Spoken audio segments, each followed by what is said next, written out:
Good morning. It's Monday at 11 o'clock, and we're here at the Neutral Zone. I'm your host, Jason Schwartz. Welcome to our show. Please allow me to introduce myself. I'm a man of wealth and taste. I've been around for a long, long year. So many men sold away. And I was around when Jesus Christ had his moment of doubt and faith. Made damn sure that Pilate washed his hands and sealed his face. Pleased to meet you. Hope you get my name. But what puzzling you is the nature of my game. Well, welcome to our show. I'm Jason Schwartz here at the Neutral Zone. It's Monday, January 14th, 2019. That's still hard to say. I was having a hard time at 2000, so I'm a little behind our time. I have a terrific guest today. You know, we've been talking politics and Long Island. I decided it was time for us to have fun and knowledge at the same time. I have a great guest, a wonderful guy named Tapani Vuori. That just comes right off my tongue. How was that? That was perfect. Thank you, Jason. Good morning to you, and good morning to all the listeners. Tapani is the general manager of the Maui Ocean Center, our incredible aquarium.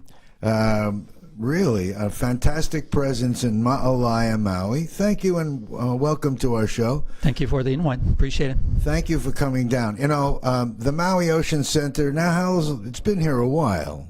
20 years. 20 years. Yeah. In fact, I don't know how it is, but somehow I had a client when I was in the mortgage business who was an engineer there, and then he became general manager. And so over time, it's changed a lot. But if I was going to ask for a general idea of what the Maui Ocean Center's mission is, because you're doing a lot of changes and upgrades. Yeah, a lot of changes for sure. I mean, it's an exciting year for Maui with all the political changes. You mentioned politics. We are going through a lot of change there, and really our mission has enlarged really to create a sense of place. You mentioned the word aquarium. I prefer to think of Maui Ocean Center so much more than the aquarium in a traditional sense. Like I mentioned, we have brought in the sense of place. We have all kinds of exhibits. We have new exhibits. We can talk a little bit more about that. Sure. The new sphere experience, that is going to be an amazing experience for the local community and everyone, actually. And all the other advocacy issues that we are very active on, environmental and conservation issues. The local host culture that has a prominent place in Maui Ocean Center. So the word aquarium is a little bit flat in my mind, if I may say that, as a general manager. I think aquarium. it's great. So Maui Ocean Center is a better description. You know, I would say so. When I looked at your website, I was more than fascinated. You have programs, cultural enrichment programs, things about the sea and sea life, and have things running all day. And I have friends that go down there. They've made pets. They call them their pets. And they come regularly to visit their friends that live in the aquarium. Well, this is a key point, actually. I want to make sure that everyone understands. I keep telling this to everyone in the organization. The animals that are there are under our care. They do not belong to us. We don't own them. So it behooves us to make sure that we provide the best possible environment for them, because the ultimate goal is really to educate people and show the wonders in the oceans. Because if people don't understand what's out there in the ocean, you know, as far as our care for the ocean at large will diminish. And when it's sight unseen, people may not take good care.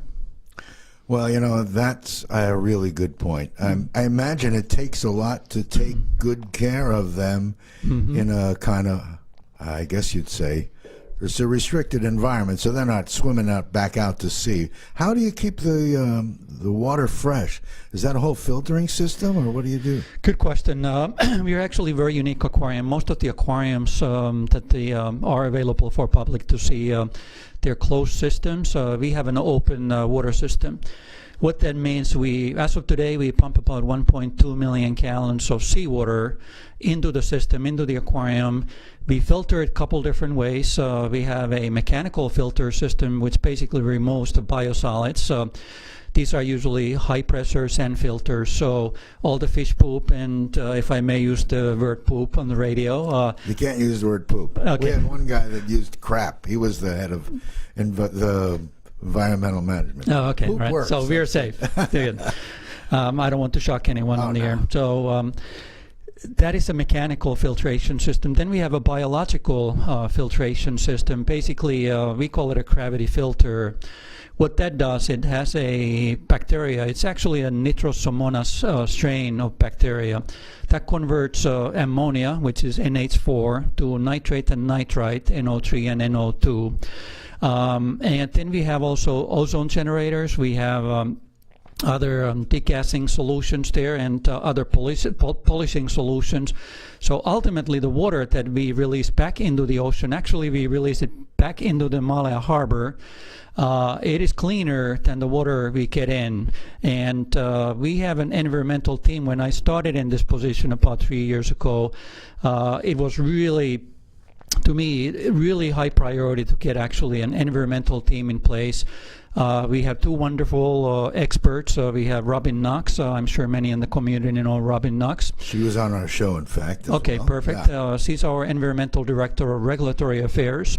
And then we have Aviar Kahana, who is a Environmental Director of our Technical Affairs, and he's a chemical engineer by training.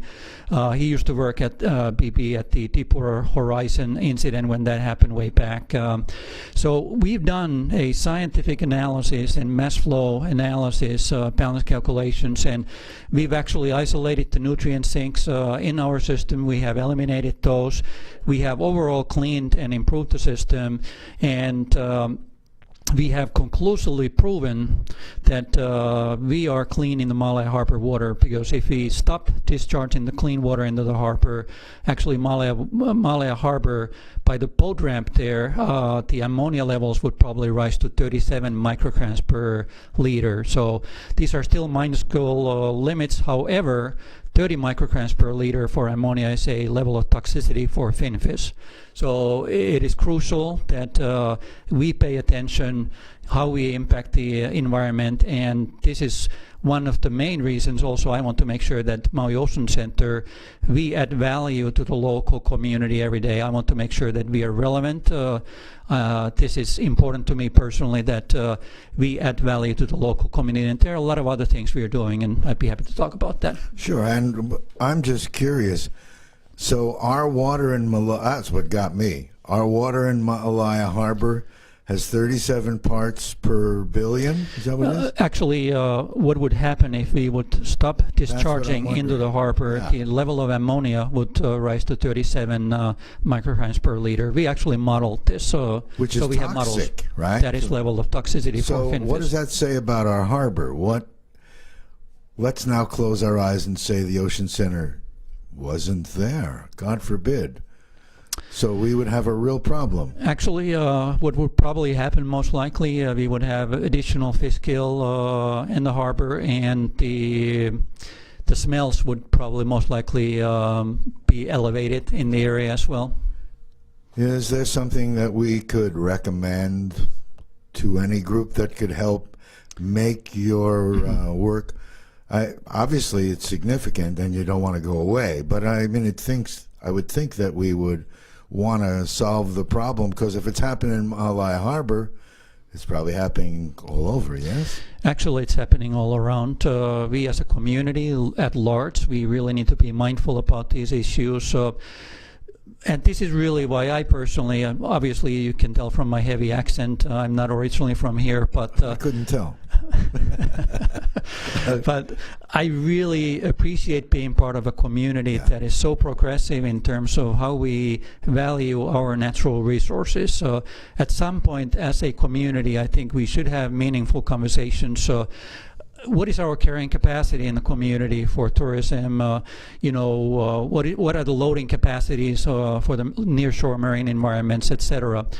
But at the same time, no single organization, including the government, can do everything by themselves. So public-private partnerships, there's a lot of nonprofits that are doing a lot of good work. Maui Nui Marine Resource Council, under the leadership of Robin Newbold, is an excellent organization. They do a lot of volunteer efforts. They're actually measuring the water quality around the Maui leeward side right now, from all the way from Ahikinau to all the way up to past Kanapali. So the data is key. Big data is really the key. So we start understanding the patterns, and we can actually start making some conclusions and take action. The problem is many times, or the challenge, that we don't have enough data, and we either give up or we start shooting from the hip, and we may do individual or things in isolation that are not really meaningful. So there should always be some oversight overall in terms of environmental actions and what is the most cost effective.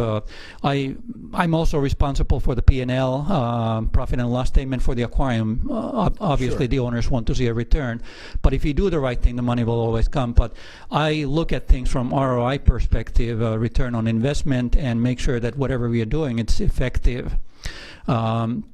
Because we do have finite resources. So the point that I'm trying to make is I would urge the community to reach out to a lot of the local nonprofits who are actually doing a lot of cleanup efforts, other conservation efforts. Even Maui Ocean Center, we started a 501c3 3 years ago, actually, MOCMI, Maui Ocean Center Marine Institute, which is actually working very well together right now with NOAA. We are working under their permit on the turtle rescue issues, and as of today, even we have one turtle in a quarantine area that has Viper papilloma virus, and we are actually waiting to airship that particular turtle to Fort Island for NOAA facility, but because of the government shutdown, nothing is happening right now, unfortunately. So anyway, there's a lot of opportunities. So message really that I have to all of us, including myself, what can we do to really look at our environmental or our natural resources? It's really maukatu makai, like the Hawaiians have been saying all this time. If we are mindful, this is what makes our place really special, besides the culture and the people, of course, here, the host culture. If the natural resources go, what else is there that really is important for us as a community? And I think we need to keep our eyes on the ball there. I'm just curious, when we talk about water quality, you out there and around the injection wells, do you have any specific readings out there? Do they keep you informed of what's happening and why? Actually, Maui Nui Marine Resource Council have done a lot of water quality readings, and there's public information available on the website.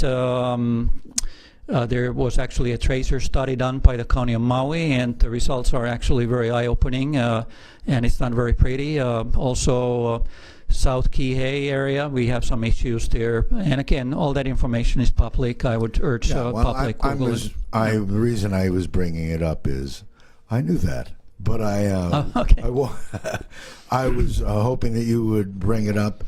What I really am seeing initially is there are lots of reasons that people should come to you, but one is you're an avid and active supporter aggressively in helping our community and its waters and in the education and working, like you said, working with different groups that are responsible along the island. And I guess a key to, from what you're sharing, a key to keeping Ma'alaya Harbor from getting toxic, and that's scary. Yeah, let me back up on that a little bit. Last September, we had actually completed our study. We were able to do a presentation in Honolulu for the DOH, Department of Health. Right. We had quite a lot of people in the room, and my instructions to our environmental team were very simple. When we go there, it's not about Maui Ocean Center, because by that time, it had become very clear that the stormwater runoff and sedimentation really are the number 1 and 2 problems that the nearshore waters are facing. We presented the data. We presented what we thought were the problems. We also presented what we thought were the solutions. And I told our team that we are going to go even further than that. We are going to tell the state of Hawaii that we want to be partners in this effort, and we are going to put some money on the table to help accomplish this. They were actually so blown away by this approach. They said, nobody has ever come to us with this. Everybody's, of course, focused on their needs, and they had some suggestions, and they said, what we would like you to do is write a holistic watershed plan and start building a community consortium of community stakeholders and present it to us, and if you approve it, we will most likely fund it. And now, this is actually tremendous, because this is now State of Hawaii, DOH, who is saying this, and I think they realize that the public-private partnerships are really one solution that we can accomplish a lot more things, because what I'm personally afraid of is that these issues are not linear. So what I mean by that, there was a report a couple days ago that came, that was in the Science magazine, if anybody wants to look it up. So the climate change is not happening linearly, so in a linear fashion. So I would not characterize it that it's exponential, but however, it's higher than linear growth. So if we don't act, if we don't take positive action or corrective measures, we are running out of time on a lot of these issues. It keeps accelerating. That's that what is we're correctly talking about.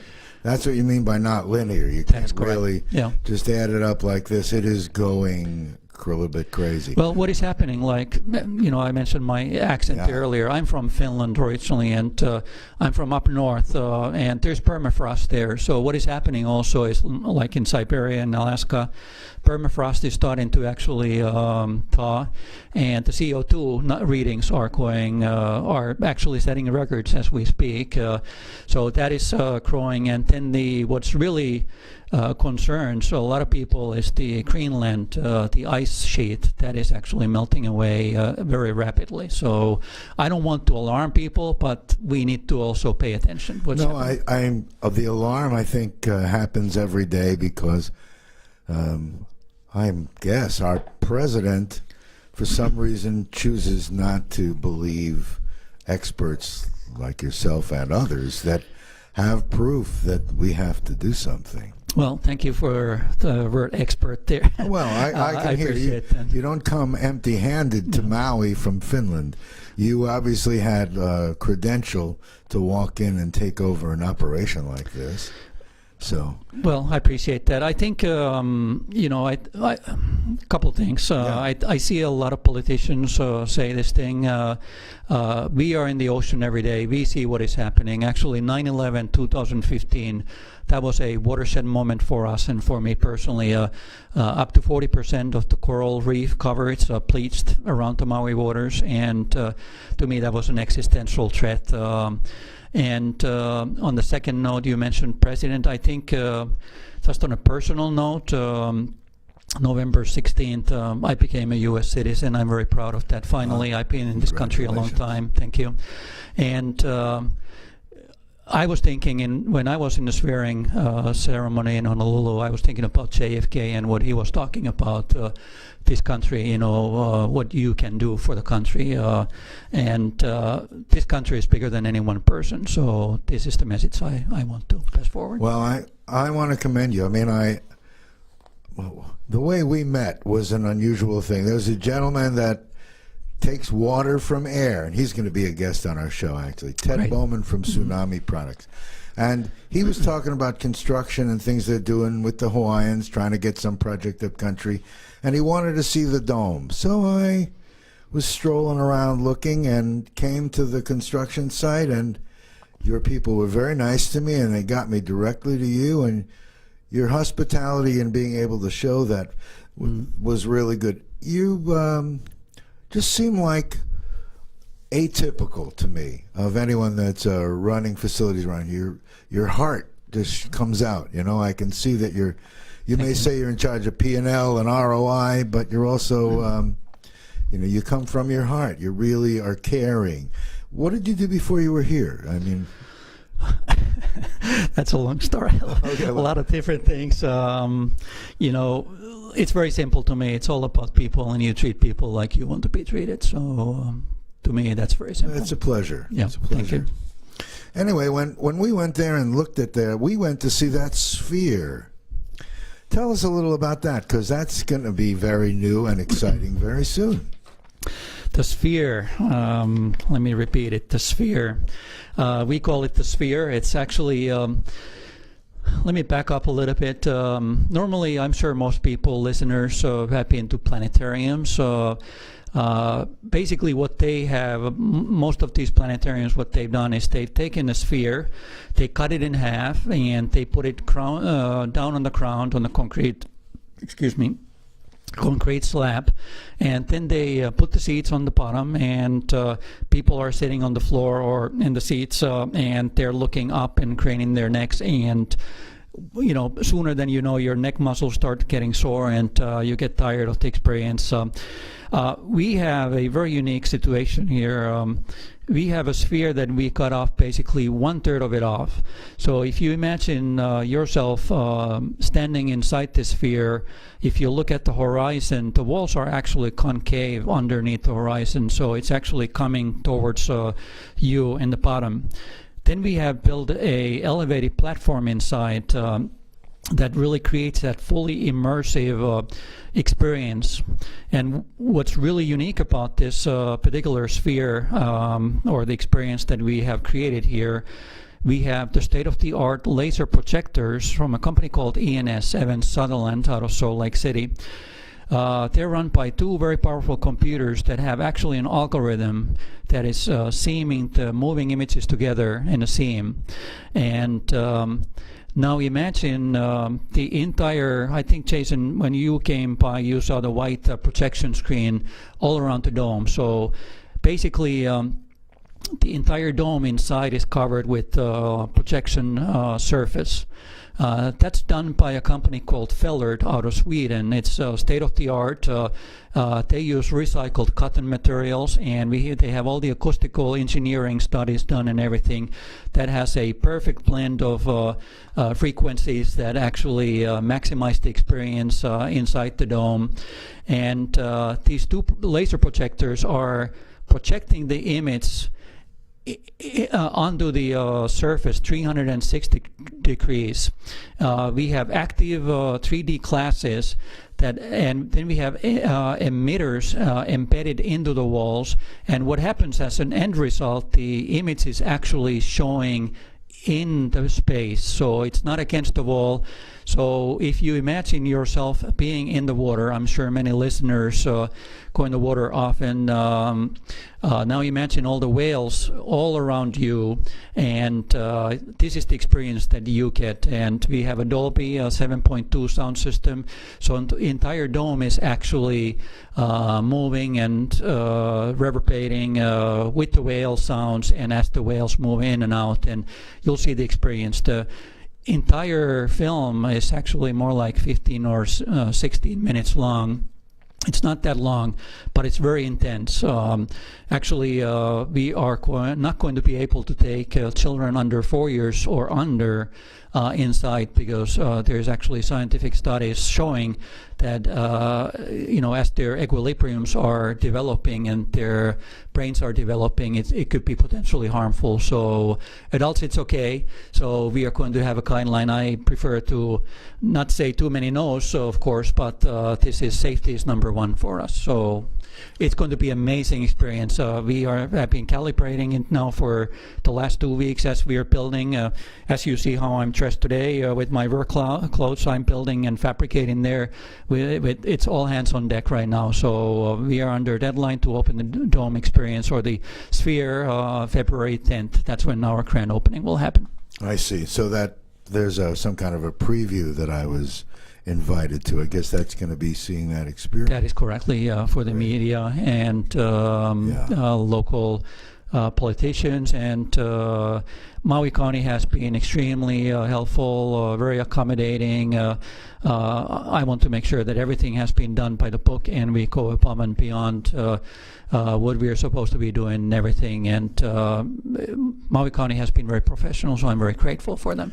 You know, when I was there, and I always have this feeling like it's very fresh, where you can go into, I don't want to pick on them, but go into county or state, they have a very different attitude. The attitude of your people is very different. I guess they appreciate their input with you, and they all seem to feel valuable, which is really terrific. Yeah, I think, Well, I'm going to take it. We're here with Tapani Vuori, the general manager of Maui Ocean Center. We're going to take a break here for a couple of minutes and come back and talk some more. So let's talk and get our sponsors on, including No Kauai Motors, who's our principal sponsor. Thank you, Jason. The Neutral Zone, with me, Jason Schwartz, would like to thank No Kauai Motors Maui Car Rentals for their support. Located at 181 Dairy Road across from the fire station in Kaului, they've served the Maui community for more than 30 years with services in used cars and automobile rentals. Find them online at mauicarrentals.net or at 877-3300. The Neutral Zone is heard Mondays live at 11 a.m. and again on Saturdays at 7 a.m. on KAKU 88.5 FM. Hawaii Youth Services Directory is online at 808youth.com. We envision a Hawaii where all youth are connected to the support they need to walk a pono path towards health, happiness, and abundance. 808youth.com is a free, easy-to-use online directory funded by the Office of Youth Services. If you're looking for a family-friendly event, check out our events calendar. And connect with us on social media. Find us on Facebook, Instagram, and Twitter. Saturday night at 8 and Sunday night at 9 on KAKU 88.5 FM, we experience dead air. Not that kind of dead air. We're talking Grateful Dead. Grateful Dead music for an entire hour. Saturday night at 8 and Sunday night at 9 with me, Corey Daniels, on KAKU 88.5 FM. Chugging, got my chips cashed in. Hi, I'm Chuck Sauce, host of Biscuits and Gravy. KAKU is a listener-supported station. This means that all of the great programs you hear, like mine, are supported by you as well as our underwriters. If you would like to help keep the voice of Maui talking loud and clear, go to kakufm.org/donate today and give. Don't miss the Biscuits and Gravy Show Wednesdays at 11 a.m. 88.5 KAKU. It's important to buckle up your kids. I know. Sometimes car seats can be complicated. I know. And if your child's in the wrong seat and you get into a crash, I know. it could lead to a serious injury. I know. So you're 100% sure you have the right car seat for your child's age and size? I don't know. Don't think you know. Know you know. Car crashes are a leading killer of children 1 to 13. Make sure you have the right car seat. Visit safercar.gov/the right seat. A message from the National Highway Traffic Safety Administration and the Ad Council. Well, we are back here. This is the Neutral Zone on KAKU 88.5 FM. I'm here with Tapani Vuori, who is the general manager of the Maui Ocean Center. We were talking about the sphere that you're building. Give us a little more on the sphere and where its idea came about. Sure, be happy to. Benjamin Kahn, he's the owner of the Aquarium. He was here 25 years ago, actually, when he was part of the envisioning and building the aquarium, and he really wanted to create an experience that is too big for a tank. As everyone I'm sure knows, Maui actually, has a ban on, mammals in captivity, which is amazing, which is great. That's really the hallmark, in my opinion. And it really becomes alive through this experience in the sphere and the 3D classes. And, again, it goes back to the create an experience that will really create an awe for people, for the nature and natural resources. Let's see. People may wonder roughly the size. If you drive towards Lahaina or coming from Lahaina to Kahului, the dome or the sphere that you see at the Malaya, it's about 58 feet in diameter. It's very unique. It's the first in its kind, really, in the United States, specifically built for this purpose. Fellert, the company who did the acoustical, protection screen, they usually work with DoD, Department of Defense, and Navy Department, and they even said that this is the largest one they have done in the world. So it was very technical and highly complex construction project, and so I really personally appreciate all the community professionals, tradespeople who have been part of this project, and from the beginning to the end, hopefully, and also, like I mentioned, Maui County with their oversight and keeping everything running smooth and seamless, and also a lot of people in the community who have come to support this as well. So that has been really gratifying. They're inside the exhibit. Before one enters into the sphere, we are going to have the Humpbacks of Hawaii exhibit. Now, that process took a little bit longer, and we had local community involved in the design process of it.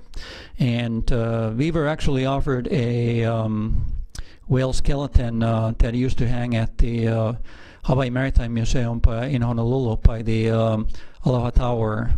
That building was operated by Bishop Museum and they had it closed for 10 years, so they could never make it work. And they offered the skeleton back to the state of Hawaii, and then it went to Kirk, where their director, Mike Nahopi, who has been very helpful and very involved with a lot of things. And as the community knows, Kirk is about to start their design process and their process for their visitation center in South Kihei, so I hope the community will support that as well. He asked us if it would make sense in our educational context, and of course, we like the idea. We've seen a lot of museums, etc. But when we did the meetings with the cultural community groups, everybody loved everything else, but the objections came to iwi. As the listeners know, iwi is really the bones, the ancestors. This is your family, your omakua many times. So they said, you cannot have our family in there.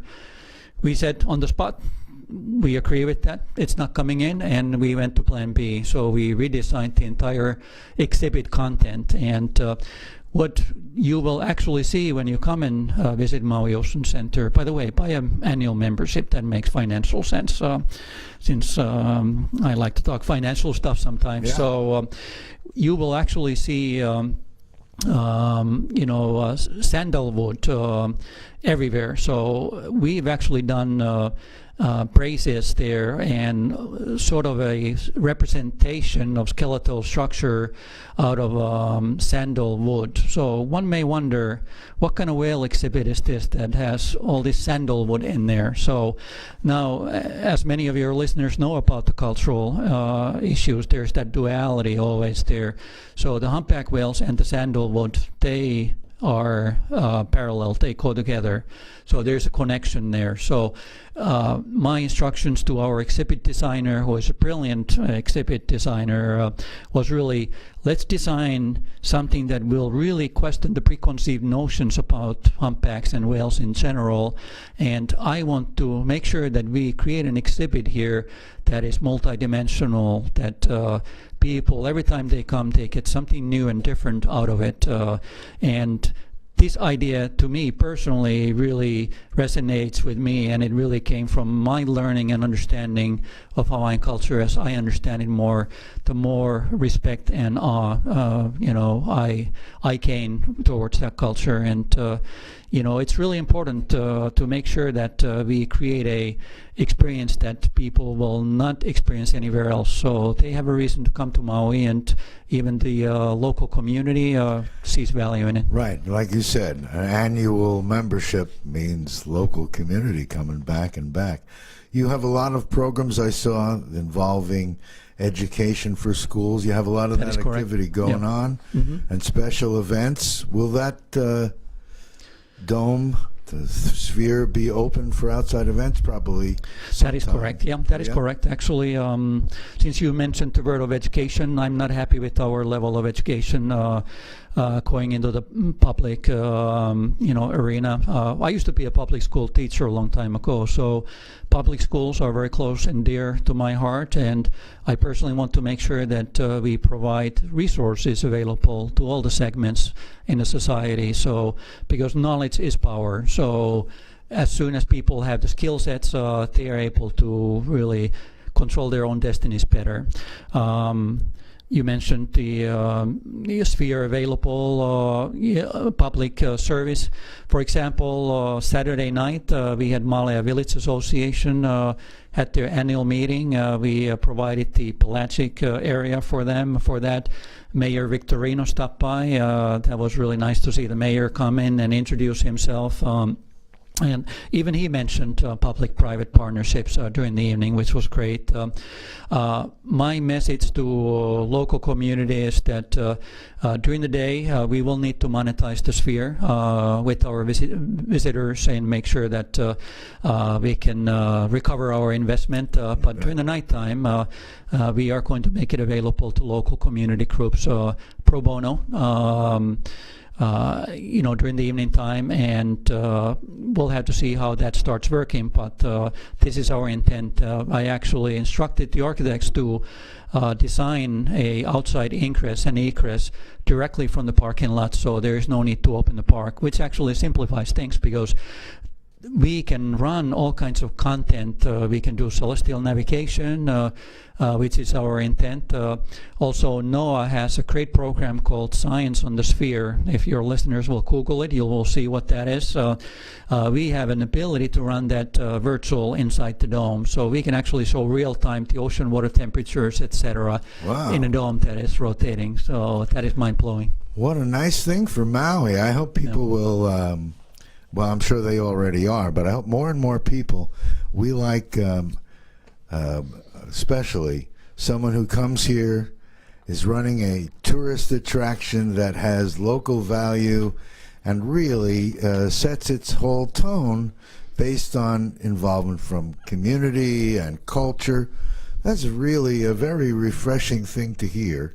Thank you. I think also that your mention of public-private partnership, I think that is probably the greatest single thing that we can do to solve our problems. Because the government is happy to help us, but if we start in the private sector, that's when we're really getting the involvement we need to really solve the problem. Yeah, well, here's one example. I mean, okay, let's say we have an aquarium. A lot of people, well, not a lot of people, but some people really have heartburn over the fact that they see this fish being held captive and all that.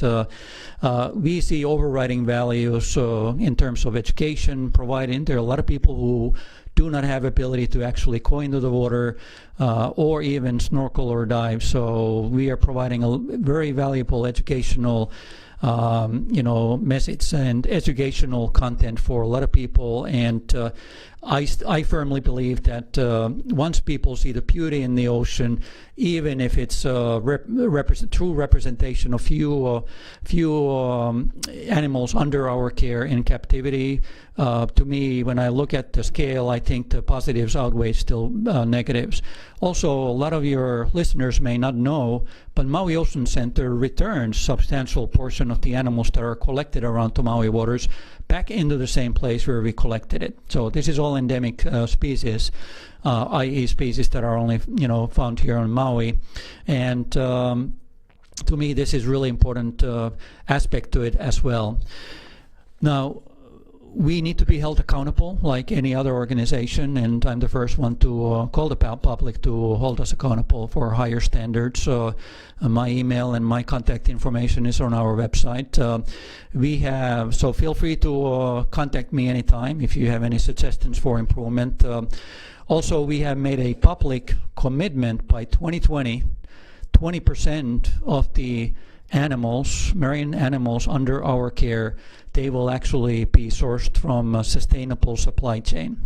So what that means is we're currently working with UH Hilo and Oceanic Institute in Waimanalo, on Oahu, and I'm sure many of you remember the news story about a year and a half ago back. Dr. Chatham Callum, he actually bioengineered, I use the term a little bit loosely here, a yellow tang that has not been able to be cultivated under captivity before aquaculture circumstances.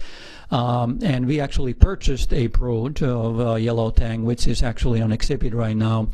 And we want to start telling these stories more and more. We are also providing fish stock or the fish eggs to both UH Hilo and Oceanic Institute, so they can actually continue expanding the aquaculture dynamic that they're working on. We're also working with people like Renee Amberger, who is a very important person on Maui in terms of conservation issues, and she's been doing studies on aquarium pet industry, and as you may know, there are certain areas in the world where unfortunately the collection practices are not the best. They use cyanide or TNT to collect ornamental aquarium fish. So it's a little bit of a problem. Well, it's more of a problem, I would say, and I support the efforts of Renee, what she's doing. So we are doing all these things to make sure that we elevate our responsibility in the community. So as we're going into the future, I'm sure that our public here is getting excited by all that they're hearing here. Let's tease them a little bit more. I mean, when I looked at your website, I kept looking and seeing all these. You have different daily shows about all kinds of fish that are in the ocean, and open ocean aquarium. When I was looking through, I thought, boy, this is really good. You're not just sitting there and just letting people walk around. You're full of new and exciting information for people to take into their heart. Yeah, I'm really excited about a lot of the programs we have started to institute. I can't speak highly enough of our team that we have in place there. Everybody, like you mentioned earlier, everybody really has taken full ownership of what we're doing. I keep telling everyone, this is not work for me. I love what I do, and I consider myself very fortunate, and I wish everyone has that opportunity in their lives. I've been in situations that I didn't feel that way, and look, life is too short to remain in situations like that. My message to everyone at the Maui Ocean Center is that we have a responsibility, I would almost say moral responsibility, to communicate with the public, locals and visitors alike, about the issues that affect our natural resources, and we have an opportunity to change things. We've been very active behind the scenes with the sunscreen ban, several other issues that have happened, especially here in Maui County. So this is gravy. We get to actually work on these issues. Talking about the specific exhibits, I'm very excited about the Kanaloa Kaholave exhibit. Let me share with you. This is an exhibit that Antti Hoku did about 20 years ago, and it was at the Smithsonian in Washington, D.C. 19 years ago for a few months, I believe. Then it came back, and I understand it was at the Bishop Museum for a few months. One of our workers who works with us right now, he remembers being in elementary or middle school and going to Bishop Museum and actually seeing this exhibit. And now it's funny because he's the one who is actually putting this together at Maui Ocean Center. So it really shows how everything is connected, and this is really great exhibit. It really talks about the Kaholave the history, what has happened there, and it really showcases, the challenges that have happened there, and the viewpoints from Kirk and from PKO, Project Kaho'olawe Ohana, and Kirk, that's the Kaho'olawe Island Reserve Commission. So everyone is coming together to make this possible, and really hopefully foster, the collaboration between different entities for the future, for the betterment of Kanaloa, for Kaho'olawe to go forward. It's for the local community to decide what's best for it. So this is really the presentation. What I'm really appreciating as we're sitting here, your passion for the programs that you're doing. It's really nice to see.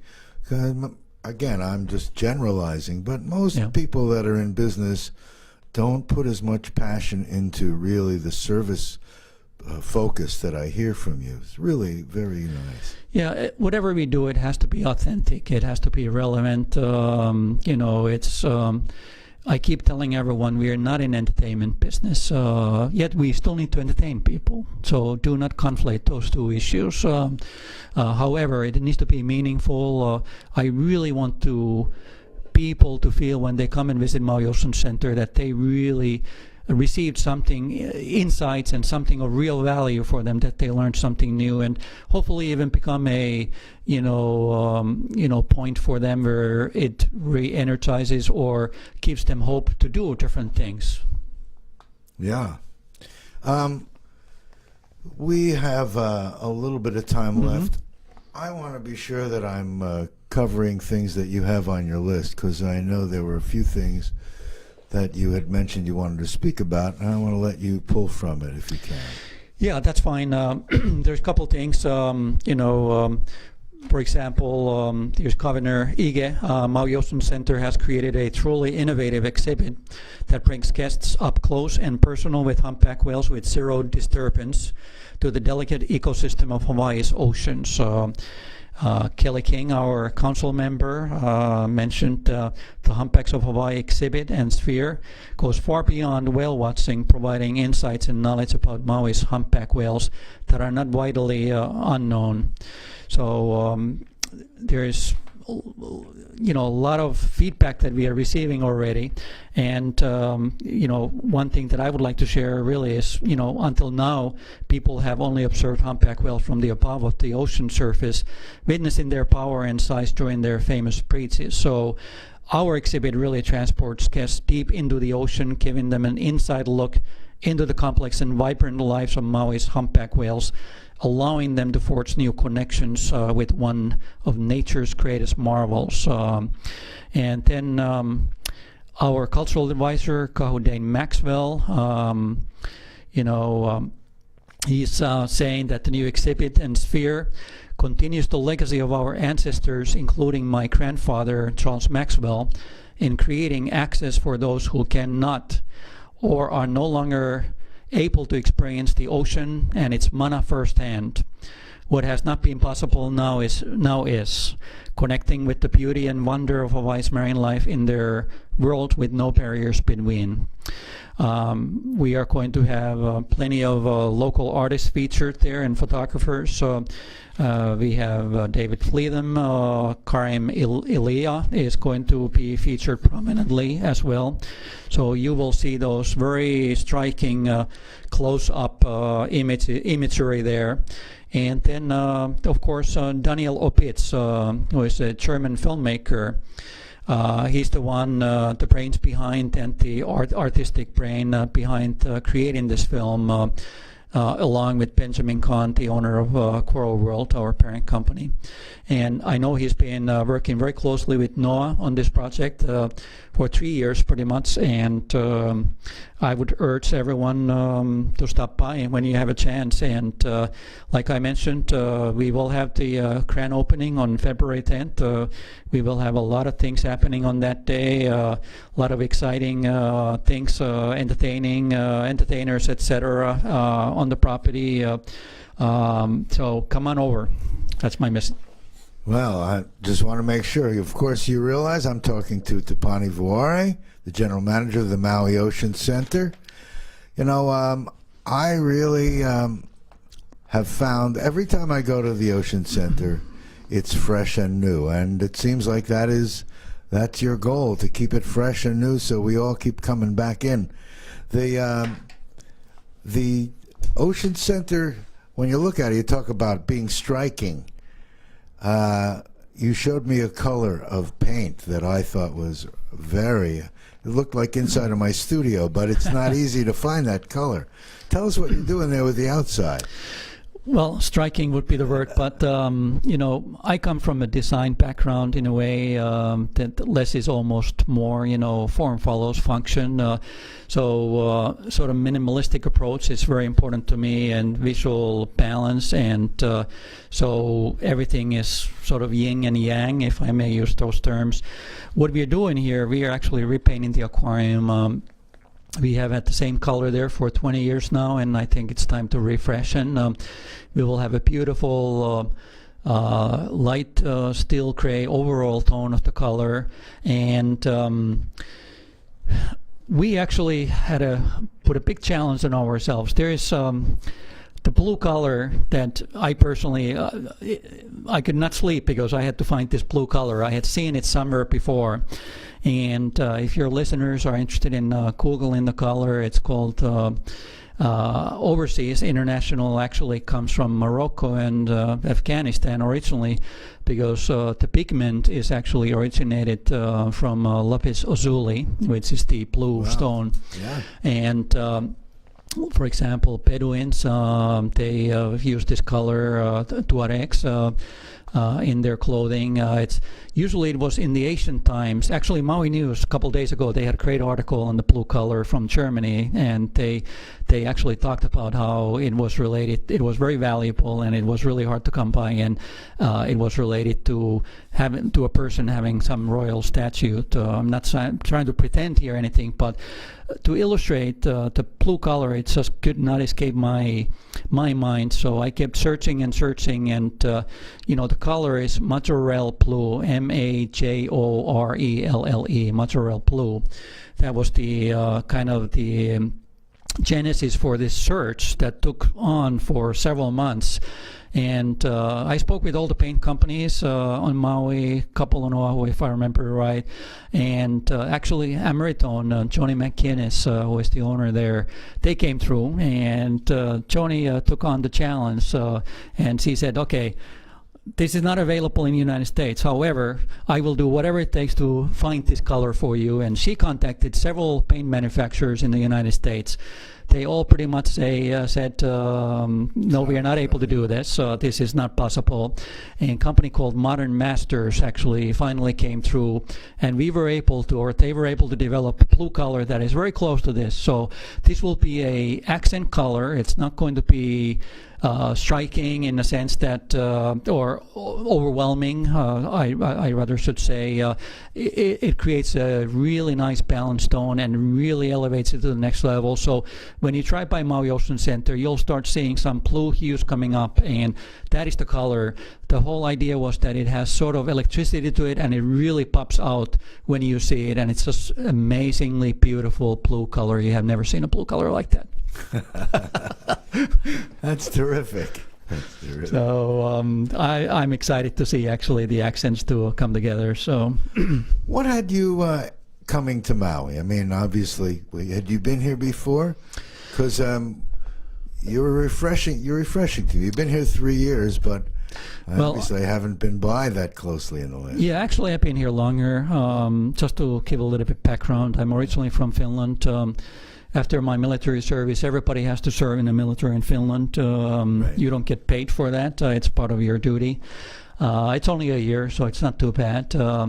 I actually wanted to be in the Air Force, fighter pilot. However, I did not have perfect eyesight, so that destroyed my dream there. Had that happened, I would probably have retired by now. Anyway, I knew I wanted to go to university to study, and I came to you. I was able to actually apply to several universities in the United States. I was accepted to several. I decided to pick BYU in Provo, Utah. I was there 2 years. although I'm not LDS myself. But it was very good school, amazing school actually. I come from a working class background, so I had to pick a school that was very high in academic credentials and was cost effective. So BYU was the choice for that reason.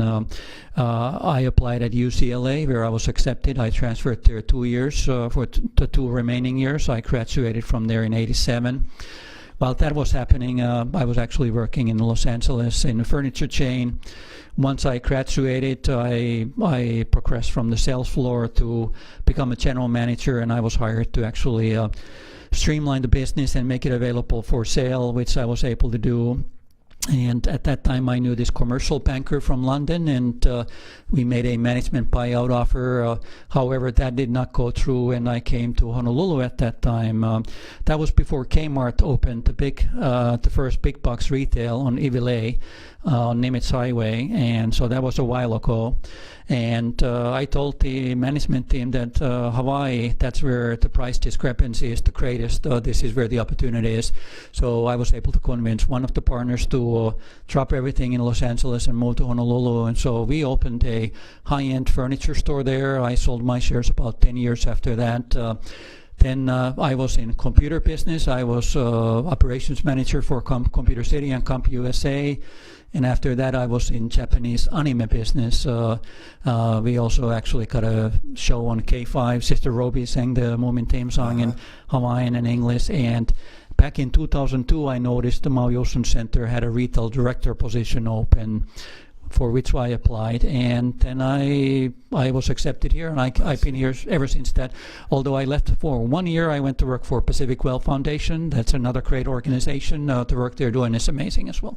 Well, you know, I can't believe, but we're chewed up another hour here, and we're going to leave. Everybody keeps telling me I talk too much. No, not at all. Tapani Vuori from the Maui Ocean Center. I hope everyone will realize that February 10th is the start of their new exhibit in the Sphere. Thank you for joining us here today. It's been a pleasure. I hope that you'll come back again and be with us. Thank you, Jason. You know, if the invite is open and your listeners don't get bored with me, be happy to come back. Good, good. Thank you, everyone. We'll see you next week. Aloha. Aloha. Thank you. You're welcome. Let me just now put on our The Neutral Zone with me, Jason Schwartz. Would like to thank